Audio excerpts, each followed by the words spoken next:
brought to you by Silver Pumps. Top quality और consistent performance के लिए सिर्फ सिल्वर पंप नाम याद रखना। सीईटी 2025 को लेकर बड़ा अपडेट आया है। जल्द ही इसके लिए रजिस्ट्रेशन शुरू हो सकता है। दरअसल इसकी जानकारी खुद हरियाणा स्टाफ सिलेक्शन कमीशन के चेयरमैन हिम्मत सिंह ने दी है। उन्होंने सोशल मीडिया प्लेटफॉर्म एक्स पर एक पोस्ट करके इसकी जानकारी दी है। उन्होंने अपने पोस्ट में जानकारी दी है कि सीईटी 2025 के रजिस्ट्रेशन के लिए किन किन डॉक्यूमेंट्स की जरूरत होगी। एचएसएससी चेयरमैन ने अपने पोस्ट में लिखा है कि आप सभी भावी उम्मीदवारों को सूचित किया जाता है कि सीईटी 2025 का रजिस्ट्रेशन जल्द ही शुरू होने जा रहा है।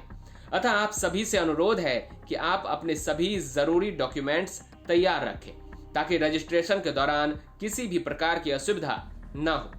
इस पोस्ट में हिम्मत सिंह ने 14 पॉइंट्स में डॉक्यूमेंट्स की लिस्ट भी दी है, जो अब हम आपको पढ़कर बताते हैं कि आखिर आपको कौन कौन सा डॉक्यूमेंट तैयार करके रखना है। सबसे पहले आपको मैट्रिक का सर्टिफिकेट चाहिए होगा, जिसमें आपका डेट ऑफ बर्थ भी दिया गया हो। दूसरे नंबर पर शेड्यूल कास्ट सर्टिफिकेट चाहिए होगा। अगर आप डीएससी समुदाय यानी डिप्राइव्ड शेड्यूल कास्ट से आते हैं तो उसका सर्टिफिकेट, और अगर आप ओएससी यानी अदर शेड्यूल कास्ट से आते हैं तो उसका सर्टिफिकेट आपके पास जरूर होना चाहिए। फिर आपको चाहिए होगा अच्छे रिजोल्यूशन के साथ पासपोर्ट साइज का आपका फोटो। फिर जो भी सीईटी के लिए रजिस्ट्रेशन करेंगे उनको अपना हस्ताक्षर स्कैन करवाना होगा।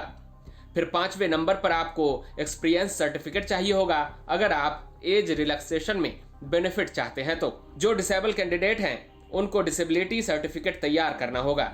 इसके साथ ही अगर आप एक्स सर्विसमैन हैं तो आपके पास डिस्चार्ज सर्टिफिकेट या डिस्चार्ज बुक होनी चाहिए। और विकलांग एक्स सर्विसमैन के परिवार के सदस्यों के लिए एलिजिबिलिटी सर्टिफिकेट जरूर होना चाहिए। अगर आपके पिता या दादा फ्रीडम फाइटर हैं और आप उन पर आश्रित हैं तो उनका सर्टिफिकेट भी होना अनिवार्य है। आपके पास हरियाणा बोनाफाइड रेसिडेंट का भी सर्टिफिकेट होना चाहिए। 25 फरवरी 2019 के सरकारी गाइडलाइन के मुताबिक अगर आप ईडब्ल्यूएस के दायरे में आते हैं तो आपके पास ईडब्ल्यूएस का सर्टिफिकेट होना अनिवार्य है। सरकारी गाइडलाइन के मुताबिक आपका लेटेस्ट बीसीए और बीसीबी सर्टिफिकेट होना चाहिए।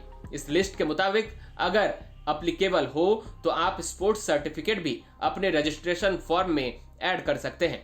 इसके साथ ही आपके पास आधार कार्ड होना चाहिए और पीपीपी यानी परिवार पहचान पत्र भी होना आवश्यक है। इसके साथ ही इस लिस्ट के अंत में एक नोट में यह जानकारी दी गई है कि अगर किसी कैंडिडेट को अपने पर्सनल डिटेल जैसे नाम, माता पिता का नाम, डेट ऑफ बर्थ और मोबाइल नंबर में कुछ बदलाव करना है तो वो आधार कार्ड और पीपीपी के जरिए उसमें बदलाव कर सकते हैं। अब इस लिस्ट के अनुसार सीईटी रजिस्ट्रेशन के लिए आपका जो भी डॉक्यूमेंट आपके पास नहीं है या अपडेटेड नहीं है वो आप अपडेट कर लीजिए, क्योंकि अब जल्द ही रजिस्ट्रेशन की डेट भी घोषित की जा सकती है। सीईटी से जुड़ा अगर कोई सवाल या कंफ्यूजन हो तो हमें कमेंट बॉक्स में जरूर बताइए।